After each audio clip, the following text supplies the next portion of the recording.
충남대학교의 박사과정 문현수입니다. 저는 게이밍 콘솔 온라인 상점 트래픽 분석이라는 주제로 발표드리겠습니다. 우선 다들 아시다시피 게임 시장에 많은 돈이 모이고 있습니다.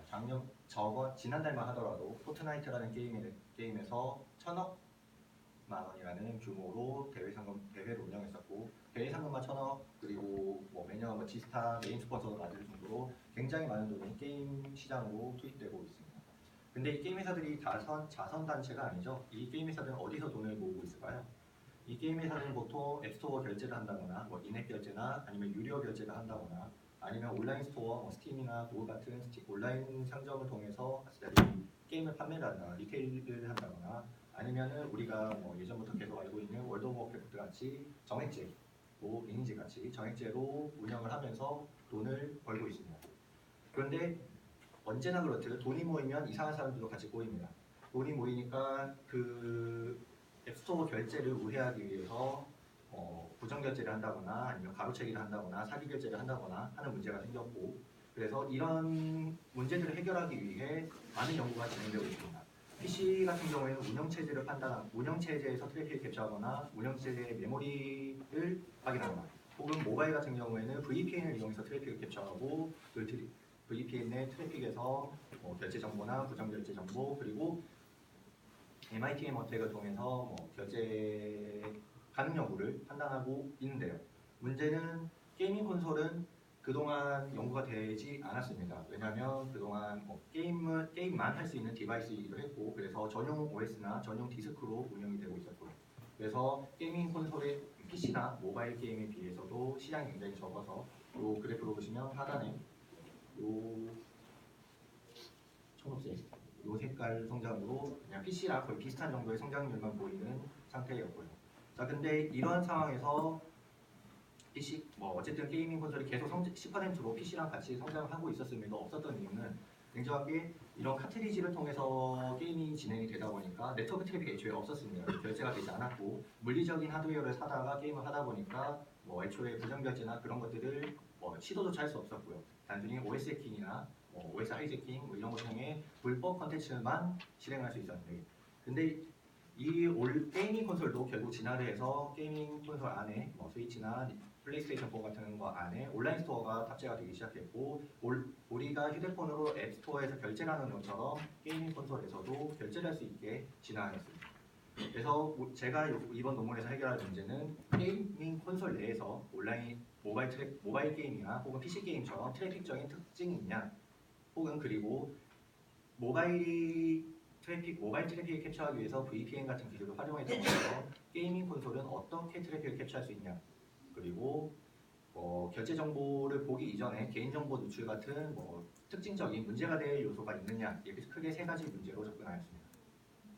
제가 실험한 대상은 크게 거치기 휴대기 2가지로 나뉘고, 또 소니, 닌텐도 계열로 2가지로 나뉩니다. 그래서 플레이스테이션 4, 비타, 그리고 닌텐도 스위치, 그리고 3DS 총 4가지의 게이밍 콘솔을 대상으로 진행을 하고, 시나리오는 다음과 같습니다. 처음에 완전히 기기를 끈 상태에서 디바이스를 시동을 걸고 온라인 상점을 바로 접속한 다음, 그다음에 최신 게임 광고들을 들어가서 정보를 확인하고 내 프로필로 가서 저의 구매 내역을 확인합니다. 근데 이렇게만 하면 게이밍 콘솔의 캐시 내역을 확인할 수가 없습니다. 그래서 한 번 더 해서 그 상태에서 다시 온라인 상점을 종료한 후에 다시 슬립 모드를 해제하고 온라인 상점을 접속하고 최신 게임 정보 똑같은 걸 확인하고, 그 다음에 내 프로필을 본 다음 다시 구매한 게임 목록을 확인하는 똑같은 작업을 진행하였습니다.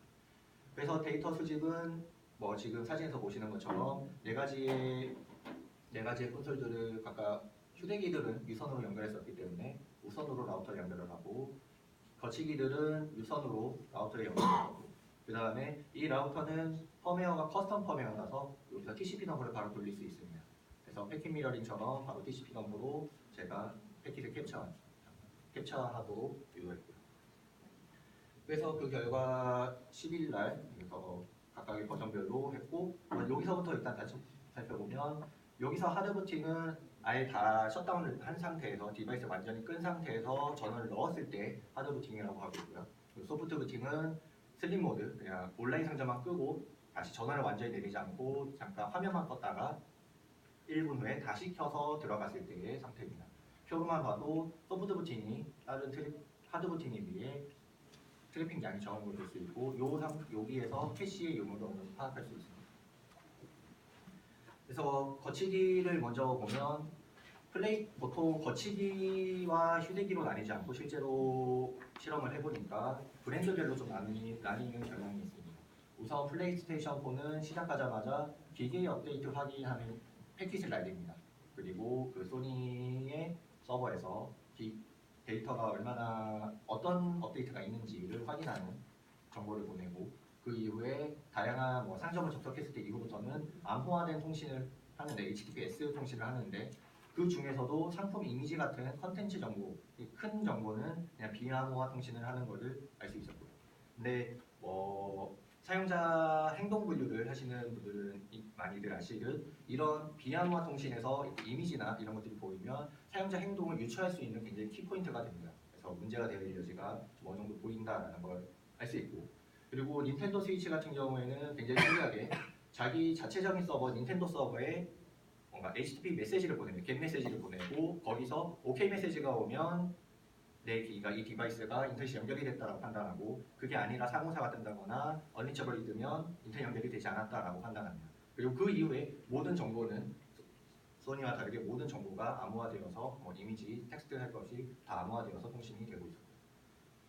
휴대기 같은 경우도 다 플레이스테이션 4나 스위치처럼 똑같은데 다른 점은 플레이스테이션 비타 같은 경우에 굉장히 옛날에 나온 모델이라 그런지 실제 유저 정보 같은 것들이 비암호화 통신을 하고 있었습니다. 그래서 제 아이디나 친구 목록들 그리고 프로필 사진, 내가 어떤 게임을 구매했냐 이런 것들이 다 비암호화 통신이 되고 있어서 패킷 스니핑을 통해 사용자 식별이나 사용자의 특징을 파악을 할 수 있었고요.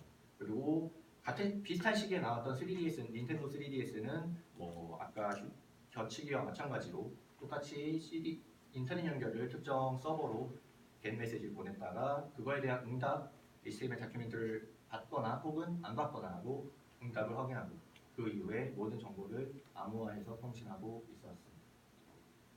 그래서 정리하자면 소니 계열은 우선 장치 부팅 후에 다 우선 기기 업데이트를 확인 먼저 한다.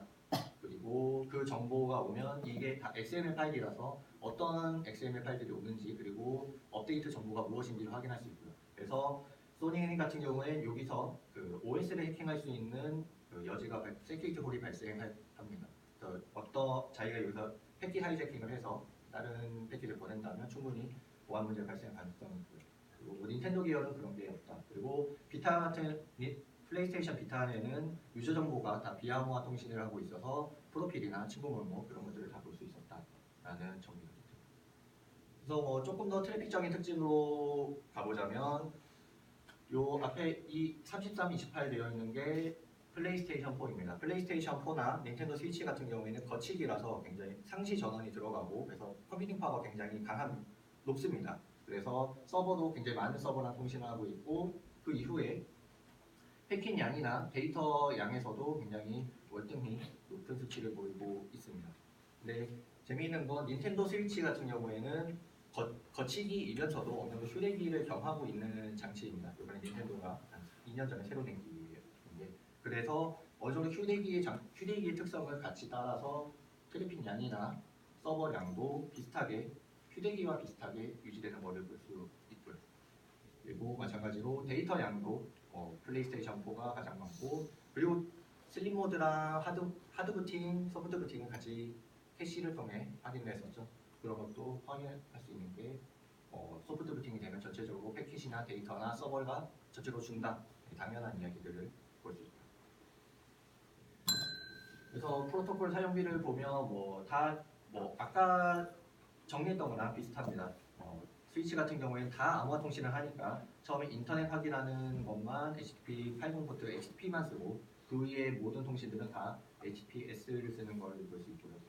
그리고 소니 같은 경우에는 이미지나 그 상품 정보들은 다 비암호화 통신을 하고 있기 때문에 상대적으로 닌텐도에 비해서 포트 80 HTTP의 비율이 좀 높은 것을 볼 수 있습니다.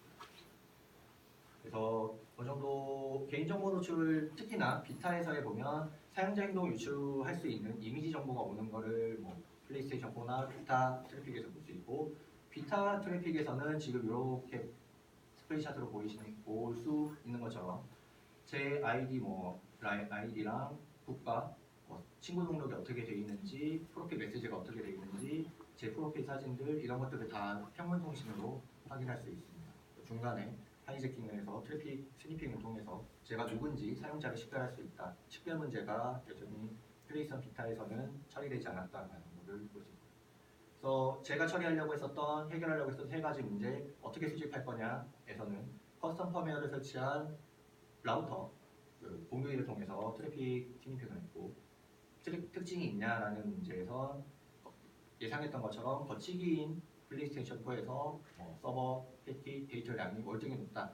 최대 8.8배나 높았다라는 결과를 찾아냈고 그리고 트래픽 내에서 또 문제가 될 수 있는 여지가 있냐라는 질문에 대해서는 이미지를 통해서 사용자가 지금 게이밍 콘솔 온라인 스토어를 들어갔다라는 그런 사용자 행동을 유추한다거나 아니면 비타의 그런 트래픽 정보를 이용해서 이 사람이 누군지 확인하는 것을 할 수 있었습니다. 네, 제 연구는 여기까지고 이상입니다. 질문하실 거 있으시면 답변해 드리겠습니다.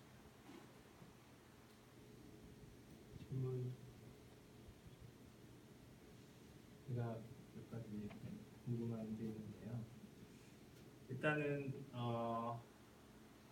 단말하고 네. 라우터가는 휴대용 기기는 와이어리스 네, 그렇습니다. 네. 그 부분도 분석이 된 건가요? 네, 그렇습니다. 여기 안에 보면 브릿지 네트워크가 하나가 뜨는데요. 거기에서 이제 다 MH고 라우팅을 하니까 자체적으로 거기에서 어디로 라우팅을 하는지를 볼 수 있습니다. 그러니까 결과를 보면은 TCP, UDP도 엔드 투 엔드만 그러니까 네. 단말부터 서버까지만 이렇게 보이고 네. 실제로 예를 들어 옆방에서 단말과 라우터 사이의 통신도 스니핑을 할 수가 있는데 그 부분은 단말 예를 들어서 스위치와 라우터 사이에 이 둘 사이에서만 아예 볼 수 있습니다. 브릿지 내에서 그게 다 이 인터페이스에서 네, 그렇습니다. 그래서 추가적으로 말씀드리면 그래서 볼 수 있는 것들이 시간이 살짝 모자라서 넘어갔는데 3DS 같은 경우 이렇게 들고 다니면 서로 자동 통신을 하거든요. 그런 패킷을 볼 수 있습니다. 거기도 그런 것도 다 암호화가 괜찮고. 되는지 안 된다가 근데 이거 암호가 안 돼요. 안 돼. 그래서 여기 아더에 좀 추가합니다. 그래서 저는 암호화 단대단도 중요하지만 네. 사실 그런 것도 중요한 것 같아요. 옆방에서 이렇게 얼마든지 와이어리스 네트워크를 볼 수 있거든요. 그래서 혹시 아직은 이번 연구의 스코프는 여기까지 밝힌 건데 네. 퓨처워크나 솔루션에 대한 대안이 혹시 있을까요? 결국엔 암호화나 이걸 텐데 그게 어렵다거나 게임 업계에서 왜냐면 오버헤드가 붙을 테니까 그런 부분 간략하게 퓨처워크 어떻게 대응하고 있나 아니면 여기 끝내진 않을 거죠? 네, 사실 퓨처워크 크게 생각하지 않고 있어서 아직 아무래도 폐쇄로인 블랙박스다 보니까 퓨처워크 굉장히 난해한 점이 좀 있습니다. 다른 연구 좀 찾아보면서 어떻게 발전시켜야 되나 다른 블랙박스들을 어떻게 발전시켜야 되나 좀 살펴보는 중. 알겠습니다. 또 다른 질문 있으신가요? 없으면 네, 감사합니다. 고생하셨습니다.